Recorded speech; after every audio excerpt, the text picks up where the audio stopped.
दक्षता अभ्यास 8। यदि साइकिल के पहिए में 36 सममित तीलियां हों, 36 सममित मतलब इनकी लंबाइयां बराबर हो, एक दूसरे के बीच की जो दूरी है तीलियों के बीच की वो कैसी बराबर है, तो दो आसन्न तीलियों के बीच का कोण ज्ञात कीजिए। तो हम जानते हैं पहिया और पहिए में बहुत सारी तीलियां लगी हुई हैं, तो पहिए के केंद्र पर जो कोण बनता है वो 360 बनता है और तीलियों की संख्या कितनी है, 36 है। तो दो आसन्न तीलियों के बीच का कोण निकल आएगा हमारा 360 बटे तीलियों की संख्या। तो 360 केंद्र पर बनने वाला कोण और तीलियों की संख्या है 36, तो 36 दाम 360, मतलब दो आसन्न तीलियों के बीच जो कोण बनेगा वो हमारा 10 डिग्री का बनेगा। कोणों 60 डिग्री, 120 डिग्री, 140 डिग्री, 150 के संपूरक कोण ज्ञात कीजिए। तो संपूरक कोण मतलब जब दो कोणों का योगफल ठीक 180 अंश होता है तो प्रत्येक कोण एक दूसरे के संपूरक कोण कहलाते हैं। तो एक कोण हमारा 60 अंश है, तो दूसरा कोण ज्ञात करने के लिए 180 में हम क्या करें, 60 घटा देंगे। तो जब 180 में 60 घटेगा तो हमारा कितना आएगा, 120 अंश। तो 60 का संपूरक कोण 120 अंश, क्योंकि इन दोनों का जो योगफल निकलेगा वो हमारा 180 निकलेगा। इसी तरह 120 का संपूरक कोण यानी 180 माइनस 120 यानी 60 अंश। 140 का संपूरक कोण यानी 180 माइनस 140, ये निकल आएगा हमारा 40 अंश। इसी प्रकार 150 का संपूरक कोण 180 माइनस 150 डिग्री बराबर हमारा निकलेगा 30 डिग्री। अगला सवाल है, व्यायाम करते समय जब छात्र को निर्देशित किया जाता है पीछे मुड़, वह कितने अंश से घूम जाता है। तो जैसे ये हमारा, और जब पीछे मुड़ने के लिए बोलेंगे तो ठीक क्या होता है, 180 अंश के कोण से घूम जाता है। तो यहां पर कितने अंश के कोण से घूम जाता है, 180 अंश के कोण से घूम जाता है। दाएं घूम तो वह कितने अंश से घूम जाता है, तो जब दाएं घूमने के लिए कहते हैं तो वह ठीक 90 अंश के कोण से घूम जाता है। निम्नांकित कोणों के प्रकार उनकी माप के आधार पर लिखिए। तो ये 0 डिग्री लिखा है ना, तो ये हमारा 0 अंश का कोण हो जाएगा। 30 डिग्री, तो जब कोण की माप 0 से बड़ी और 90 से छोटी होती है तब हमारा न्यून कोण कहलाता है, तो 30 डिग्री न्यून कोण हो जाएगा। 90 अंश, जब अंशी माप ठीक 90 अंश हो, समकोण, तो ये समकोण हो जाएगा। और जिसकी अंशी माप 90 से ज्यादा और 180 अंश से कम होती है वो हमारा अधिक कोण, तो ये हमारा अधिक कोण हो जाएगा 135 अंश का। जब अंशी माप ठीक 180 अंश होती है उसे ऋजु कोण या सरल कोण कहते हैं, तो हमारा ऋजु कोण हो जाएगा। और माप 180 अंश से ज्यादा और 360 से कम हो तो हमारा बृहत कोण, तो 225 ये बृहत कोण में हो जाएगा। और 360 डिग्री ये हमारा संपूर्ण कोण हो जाएगा। अगला निम्नांकित का उत्तर लिखिए। न्यून कोण का कोटिपूरक कोण होता है। तो कोटिपूरक कोण जब दो कोणों का योगफल 90 अंश होता है ना। तो न्यून कोण है तो 90 में से घटाएंगे तो 90 से कम ही आएगा, तो न्यून कोण का कोटिपूरक कोण भी हमारा कैसा होगा, न्यून कोण होगा। फिर न्यून कोण का संपूरक कोण कितना होता है ना, तो खाली स्थान भरना है।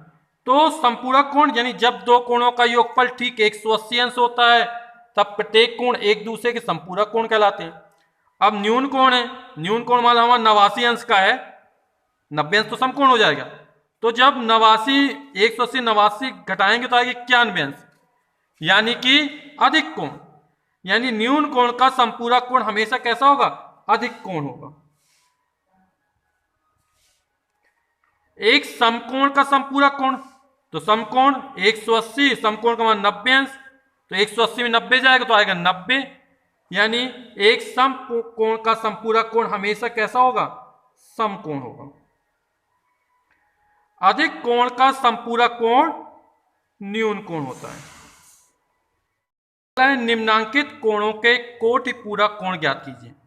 तो कोटिपूरक कोण यानी जब दो कोणों का योगफल ठीक 90 अंश होता है तो प्रत्येक कोण एक दूसरे के कोटिपूरक कोण कहलाते हैं। तो यहाँ पे 30 अंश है, तो कोटिपूरक में दो कोणों का योगफल 90 अंश होता है, एक कोण 30 अंश है, तो 90 में से 30 अंश को हम घटा देंगे तो कितना निकला है, 60 अंश। यानी 30 डिग्री का कोटि पूरा कोण 60 डिग्री। इस तरह 60 का निकालेंगे तो 90 माइनस 60 तो हमारा निकाल आएगा 30 डिग्री। 40 डिग्री कोटि पूरा कोण यानी 90 डिग्री माइनस 40 डिग्री तो ये निकलेगा हमारा 50 डिग्री, क्योंकि दोनों का योगफल कितना हो चाहिए 90, 40 और 50 90। 50 का कोटि पूरा कोण यानी 90 डिग्री माइनस 50 डिग्री तो बराबर हो जाएगा 40 डिग्री। बोला है निम्नांकित चित्रों में x का मान बताइए। तो यहां पर एक कोण ये 2x है, ये x है और ये हमारी कैसी है सरल रेखा है। तो सरल रेखा पर ये जो बनने वाला कोण है वो कितना कोण है 180 अंश, एक किरण और ये दूसरी किरण कैसे विपरीत दिशाओं में। तो इन दोनों कोणों का योगफल कितना हो 180 अंश, यानी हमारा हो जाएगा x प्लस 2x बराबर 180 अंश। तो x प्लस 2x 3x बराबर 180 अंश, तो x बराबर हो जाएगा 180 बटे 3 यानी कि 60 अंश। तो x का मान हो जाएगा 60 अंश और 2x यानी 2 गुणा 60 बराबर 120 अंश। अब जैसे यहां पर ये x है और ये 30 है और ये हमारा कैसा है समकोण है, तो इन दोनों का योगफल कितना होगा 90 अंश होगा। तो इसको हम लिख सकते हैं 30 प्लस x बराबर 90 अंश। तो x बराबर हो जाएगा 90 माइनस 30 अंश यानी कि 60 अंश। अब इसमें हमें ये पूरे x का मान ज्ञात करना है। तो ये एक विपरीत किरणें है एक दूसरे ठीक है, तो ये बनने वाला कोण 180 अंश हो जाएगा और ये 30 अंश हो जाएगा। तो जो हमारा x का मान निकलेगा वो निकलेगा 180 प्लस 30 बराबर x यानी 210 डिग्री बराबर x, यानी x का मान निकलेगा हमारा 210 अंश, क्योंकि ये 30 अंश का और ये हमारा कैसा है 180 अंश का और इस पूरे कोण का मान हमें ज्ञात करना है। अब यहां पर ये x और ये x है, एक रेखा ये दूसरी रेखा, ये दोनों रेखा एक दूसरे को प्रतिच्छेद करती हैं। तो ये जो कोण बनेंगे शीर्षाभिमुख कोण बनेंगे, यानी x x इन दोनों के मान बराबर होंगे और यहां पर ये वाला कोण इस वाले कोण के बराबर होगा, यानी 150 अंश है तो ये वाला कोण भी कितना होगा 150 अंश। अब ये एक हमारे विपरीत किरण एक सरल रेखा है और इस पर बनने वाला कोण कितना होगा ये 180 अंश होगा, यानी x और 150 दोनों को जोड़ दिया जाए तो हमारा कितना निकल आएगा 180 अंश। तो ये हमारा हो जाएगा x प्लस 150 बराबर 180 अंश। तो x बराबर हो जाएगा 180, ये उस तरफ माइनस हो जाएगा 150 और 180 50 जाएगा 30 अंश। तो जो x का मान निकलेगा हमारा 30 अंश निकलेगा। एक संपूर्ण कोण 60 डिग्री के कितने अपवर्तों में विभक्त कर सकते हैं, इसका सत्यापन पटरी प्रकार से कीजिए। तो 60 अंश के जो अपवर्त कोण बनेंगे हमारे वो कौन कौन से होंगे 160, 120 अंश, फिर 180 अंश, फिर 240 अंश, फिर 300 अंश और 360 अंश। तो 1 2 3 4 5 6, तो ये कुल 6 अपवर्त कोण बनेंगे 60 अंश के। तो किसी बिंदु पर बनने वाला अधिकतम कोण 360 अंश का होता है। अब हमने इसको केंद्र माना और एक चाप लगाया, तो पहला वाला कोण 60 अंश का, फिर इसको केंद्र माना फिर चाप लगाया, दूसरा कोण 120 अंश का।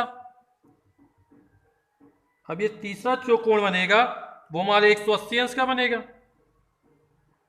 जो चौथा कोण बनेगा वो 240 अंश का बनेगा। फिर अगला जो कोण बनेगा वो 300 अंश का बनेगा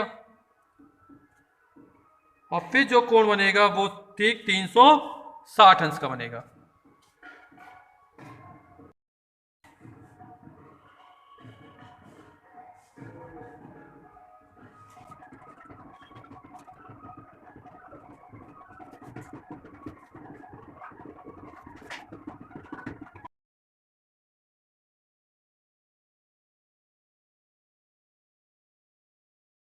पटरी और प्रकार की सहायता से 300 डिग्री का कोण खींचिए।